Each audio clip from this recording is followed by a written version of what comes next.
2020 ലോകകപ്പിന്റെ ഇന്ത്യൻ ടീമിന്റെ ബാറ്റിംഗ് ലൈനപ്പിനെക്കുറിച്ച് കൃത്യമായ ധാരണയായതായി മുൻ ഇന്ത്യൻ ക്യാപ്റ്റൻ സുനിൽ ഗവാസ്കർ പറഞ്ഞു. തിരുവനന്തപുരത്ത് നടന്ന ന്യൂസിലൻഡിനെതിരായ 5-ാം ടി20 മത്സരത്തിൽ സഞ്ജു ബാറ്റിംഗിൽ നിരാശപ്പെടുത്തിയതിന് പിന്നാലെയായിരുന്നു ഗവാസ്കറിന്റെ പ്രതികരണം. മത്സരത്തിൽ 6 പന്തുകൾ നേരിട്ട സഞ്ജു 6 റൺസ് മാത്രമെടുത്ത് പുറത്തായിരുന്നു. തിലക് വർമ്മ ലോകകപ്പ് ടീമിലേക്ക് തിരിച്ചെത്തുന്നതോടുകൂടി സഞ്ജുവിന്റെ സ്ഥാനം നഷ്ടപ്പെടുമെന്നാണ് ഗവാസ്കറുടെ പ്രതികരണം. പരുക്കുമാറിയ തിലക് വർമ്മ ലോകകപ്പിന് മുന്നോടിയായുള്ള സന്നാഹ മത്സരങ്ങൾ കളിക്കാനുള്ള ഒരുക്കത്തിലാണ്. സെലക്ഷൻ കമ്മിറ്റി തുറന്ന മനസ്സുള്ളവരാണെന്ന് തോന്നുന്നു. സഞ്ജു സാംസണ് ഒരുപാട് അവസരങ്ങൾ നൽകിക്കഴിഞ്ഞു. ഇപ്പോഴത്തെ ഇഷാൻ കിഷന്റെ ഇന്നിംഗ്സും തിലക് വർമ്മയുടെ തിരിച്ചുവരവും ഈ ബാറ്റിംഗ് ക്രമത്തെക്കുറിച്ച് വ്യക്തത വരുത്തുന്നതാണ്.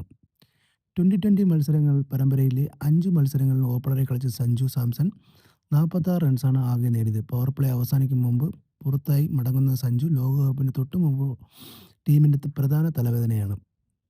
സഞ്ജുവിനെ പുറത്തിരുത്തുക എന്നുള്ളത് ബുദ്ധിമുട്ടുള്ള കാര്യമാണ്. പക്ഷേ ആർക്ക് പകരമാണ് സഞ്ജുവിനെ പുറത്തിരുത്തുന്നത്? തിലക് വർമ്മ 2020 അത്രയും മികച്ച രീതിയിലാണ് കളിക്കുന്നത്. സഞ്ജുവും മികച്ച താരമാണ്, അതിൽ സംശയമില്ല. പക്ഷേ ഇപ്പോൾ അദ്ദേഹത്തിൻ്റെ ഫോം നഷ്ടപ്പെട്ടിരിക്കുന്നു. ലോകകപ്പ് പോലുള്ള ടൂർണമെൻറ്റുകളിൽ പരീക്ഷണങ്ങൾ നടത്താനുള്ള ഇടമല്ല. സഞ്ജുവിന് 5 അവസരങ്ങൾ ലഭിച്ചു കഴിഞ്ഞു. 24 റൺസാണ് അദ്ദേഹത്തിൻ്റെ ഉയർന്ന സ്കോർ. തിലക് വർമ്മ ഫിറ്റാണെങ്കിൽ ലോകകപ്പിലെ US-നെതിരായ ആദ്യ മത്സരത്തിൽ സഞ്ജു ഇന്ത്യൻ പ്ലേയിങ് ലെവലിൽ ഉണ്ടാകുമെന്ന് തോന്നുന്നില്ല. കാര്യവട്ടം സ്റ്റേഡിയത്തിൽ സെഞ്ചുറി നേടിയതിന് പിന്നാലെ ഇഷാൻ കിഷനെ BCCI വിക്കറ്റ് കീപ്പറാക്കിയിരുന്നു.